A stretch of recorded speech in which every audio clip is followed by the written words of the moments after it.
청구인 측에 질문사항 없으시죠? 네, 없습니다. 그러면 재판관님들께서 증인에게 몇 가지를 여쭤보겠습니다. 네. 네, 증인이 똑같은 말을 계속하는 고충을 충분히 알고 있습니다. 네. 그러나 이제 마무리가 되니까, 네. 그래도 이건 또 이 탄핵 심판은 다른 형사 재판이나 국회 국정조사랑은 다릅니다. 네. 그래서 저 참고 좀 한 두 가지만 확인하겠습니다. 네. 아까 이제 분명치 않아서 그걸 여쭤보는데요. 짐작은 하고 있습니다만 네. 증인이 뭐라고 하셨냐면 지금 쭉 이 일을 하면서 네. 이게 굉장히 부당하다고 생각을 했다. 그래서 처벌을 각오하고 이렇게 뭐 증언도 하고 진술도 하고 있다 이런 말씀을 하셨고요. 네, 맞습니다. 또 마찬가지로 친구인 고영태도 그 신분의 두려움을 느꼈었다. 뭐 이런 얘기를 하고 계십니다. 네, 맞습니다. 이제 그런데 증인이 지금 한 일은 주로 K스포츠하고 이 WK 그 관련된 업무를 하신 건데 네. 구체적으로 어떤 부분이 이게 부당하다. 이건 문제가 있다. 느낀 부분이 간단히 말씀하시면 어떤 부분입니까? 네. 제가 간단히 말씀드리겠습니다. 2014년 2월 달에 만나서 사단법인을 만들자 그러고요.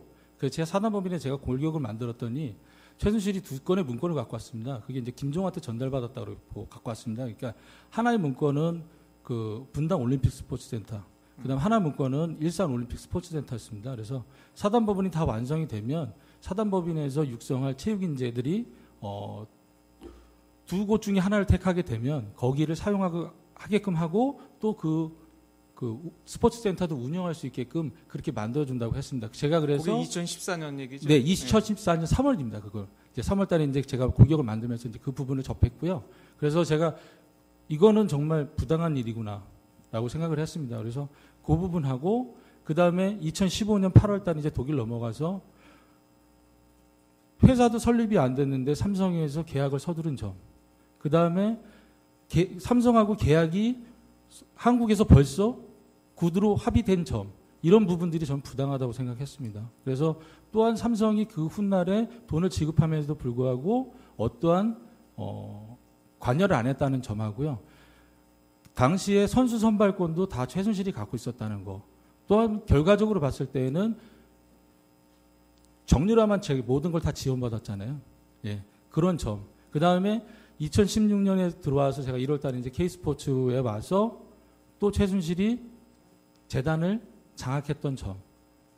또한 그런 것들을 봤을 때 이게 너무나 부당하고 이게 말로 부정부패구나라고 생각했습니다.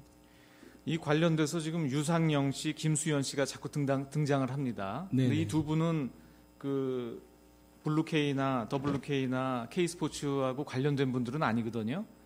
이분들이 지금 2016년 이후에 K스포츠와 관련돼서 한 일은 무엇입니까? 그러니까 관련이 없는 분들인데 네네. 왜 자꾸 이 이름이 나오고 이분들이 여기에 관련이 됩니까? 예, 저도 서울중앙지법에서 재판 과정에서 네. 유상영이 그 진술한 부분을 모니터로 봤는데요.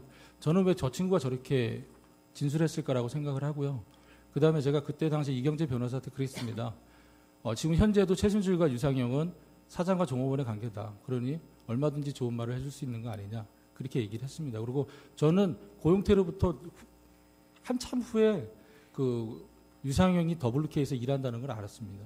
블루K에서 일하는 것을? 예, WK에서 일한다는 걸 알았습니다. 그 WK 영태한테 물어봤더니 언제 입사했냐니까는 5월인가 6월을 가고 얘기하더라고요.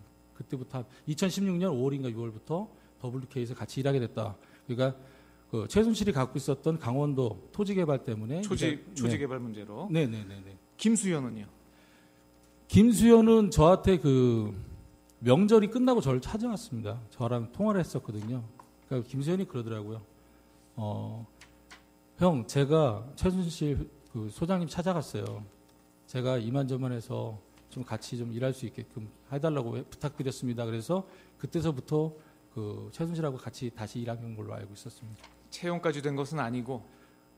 최순실은 그러니까 월급을 받았습니까, 김수현? 월급을 받았는지 안 받았는지 잘 모르겠습니다.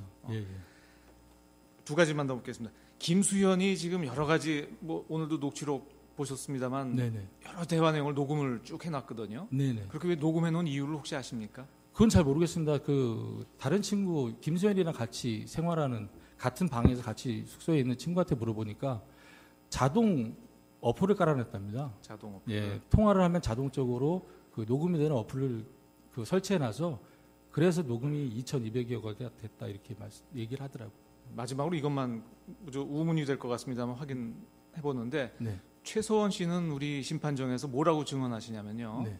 지금 이 본인이 한 일은 별것이 없는데 네네. 지금 증인이나 네. 아니면 고영태 또 박헌영, 네. 유상영, 네. 김수현 네. 이런 분들이 다 자기들 이익 속을 챙기느라고 네네. 본인을 이렇게 엮었다. 네. 이렇게 지금 증언을 하고 있습니다. 네, 저는 그 부분은 전혀 사실이 아니라고 다시 한번 말씀드리고요. 저희가 그 K스포츠 재단이 노조가 만들어졌습니다. 근데 원래 노조 설립을 8월 1일 날 하려고 했었는데 8월 초에 하려고 했었는데 그분이 최순실 회장이 가로막았죠. 그러고 난 다음에 저희가 2016년 그 10월 달쯤에 저희가 노조를 다시 만드는데 그 부분은 마지막에 최순실한테 허락을 받고 만든 겁니다. 아, 그때까지도 허락을 받고 노조를 만들었어요? 네네. 알겠습니다. 그 증인은 혹시 고영태 씨가 어디 계시는지 아십니까? 네, 알고 있습니다. 연락은 되시기는 하나요? 네, 어저께도 같이 밥 먹었습니다. 네.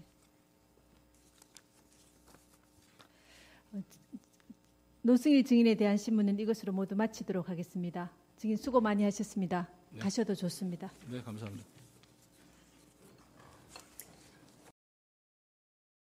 그 관련된 업무를 하신 건데 네. 구체적으로 어떤 부분이 이게 부당하다, 이건 문제가 있다 느낀 부분이 간단히 말씀하시면 어떤 부분입니까? 네, 그 제가 간단히 말씀드리겠습니다. 2014년 2월달에 만나서 사단법인을 만들자 그러고요. 그 제가 사단법인에 제가 골격을 만들었더니 최순실이 2건의 문건을 갖고 왔습니다. 그게 이제 김종환한테 전달받았다고 갖고 왔습니다. 그러니까 하나의 문건은 그 분당 올림픽 스포츠센터, 그다음 하나 문건은 일산 올림픽 스포츠센터였습니다. 그래서 사단법인이 다 완성이 되면 사단법인에서 육성할 체육인재들이 두 곳 중에 하나를 택하게 되면 거기를 사용하게끔 하고 또 그 스포츠센터도 운영할 수 있게끔 그렇게 만들어준다고 했습니다. 제가 그래서 그게 2014년 얘기죠? 네, 2014년 3월입니다. 그걸 이제 3월달에 이제 제가 골격을 만들면서 이제 그 부분을 접했고요. 그래서 제가 이거는 정말 부당한 일이구나라고 생각을 했습니다. 그래서 그 부분하고 그 다음에 2015년 8월달 이제 독일 넘어가서 회사도 설립이 안 됐는데 삼성에서 계약을 서두른 점. 그 다음에 삼성하고 계약이 한국에서 벌써 구두로 합의된 점. 이런 부분들이 전 부당하다고 생각했습니다. 그래서 또한 삼성이 그 훗날에 돈을 지급하면서도 불구하고 어떠한 관여를 안 했다는 점하고요. 당시에 선수 선발권도 다 최순실이 갖고 있었다는 거. 또한 결과적으로 봤을 때에는 정유라만 모든 걸 다 지원받았잖아요. 예, 그런 점. 그 다음에 2016년에 들어와서 제가 1월달에 이제 K스포츠에 와서 또 최순실이 재단을 장악했던 점. 또한 그런 것들을 봤을 때 이게 너무나 부당하고 이게 말. 청구인 측에 질문 사항 없으시죠? 네, 없습니다. 그러면 재판관님들께서 증인에게 몇 가지를 여쭤보겠습니다. 네. 네, 증인이 똑같은 말을 계속하는 고충을 충분히 알고 있습니다. 네. 그러나 이제 마무리가 되니까, 네. 그래도 이건 또 이 탄핵 심판은 다른 형사 재판이나 국회 국정조사랑은 다릅니다. 네. 그래서 저 참고 좀 한 두 가지만 확인하겠습니다. 네. 아까 이제 분명치 않아서 그걸 여쭤보는데요. 짐작은 하고 있습니다만 네. 증인이 뭐라고 하셨냐면 지금 쭉 이 일을 하면서 네. 이게 굉장히 부당하다고 생각을 했다. 그래서 처벌을 각오하고 이렇게 뭐 증언도 하고 진술도 하고 있다 이런 말씀을 하셨고요. 네, 맞습니다. 또 마찬가지로 친구인 고영태도 그 신분의 두려움을 느꼈었다. 뭐 이런 얘기를 하고 계십니다. 네, 맞습니다. 이제 그런데 증인이 지금 한 일은 주로 K스포츠하고 이 WK 별로 부정부패구나라고 생각했습니다. 이 관련돼서 지금 유상영 씨, 김수현 씨가 자꾸 등장을 합니다. 네, 근데 네. 이 두 분은 그 블루K나 WK나 K스포츠하고 관련된 분들은 아니거든요. 이분들이 지금 2016년 이후에 네, 네. K스포츠와 관련돼서 한 일은 무엇입니까? 그러니까 관련이 없는 분들인데 네네. 왜 자꾸 이 이름이 나오고 이분들이 여기에 관련이 됩니까? 예, 저도 서울중앙지법에서 재판 과정에서 네. 유상영이 그 진술한 부분을 모니터로 봤는데요. 저는 왜 저 친구가 저렇게 진술했을까라고 생각을 하고요. 그다음에 제가 그때 당시 이경재 변호사한테 그랬습니다. 지금 현재도 최순실과 유상영은 사장과 종업원의 관계다. 그러니 얼마든지 좋은 말을 해줄 수 있는 거 아니냐. 그렇게 얘기를 했습니다. 그리고 저는 고용태로부터 한참 후에 그 유상영이 WK에서 일한다는 걸 알았습니다. 블루케이에서 일하는 거죠? 예, WK에서 일한다는 걸 알았습니다. 그 WK 영태한테 물어봤더니 언제 입사했냐니까는 5월인가 6월이라고 얘기하더라고요. 그때부터 2016년 5월인가 6월부터 WK에서 같이 일하게 됐다. 그러니까 그 최순실이 갖고 있었던 강원도 토지 개발 때문에 초지 개발 문제로. 네네네네. 김수현은요? 김수현은 저한테 그 명절이 끝나고 저를 찾아왔습니다. 저랑 통화를 했었거든요. 그러니까 김수현이 그러더라고요. 형, 제가 최순실 그 소장님 찾아갔어요. 제가 이만저만해서 좀 같이 좀 일할 수 있게끔 해달라고 부탁드렸습니다. 그래서 그때서부터 그 최순실하고 같이 다시 일하는 걸로 알고 있었습니다. 채용까지 된 것은 아니고 최순실은 월급을 받았습니까, 김수현? 월급을 받았는지 안 받았는지 잘 그건 모르겠습니다.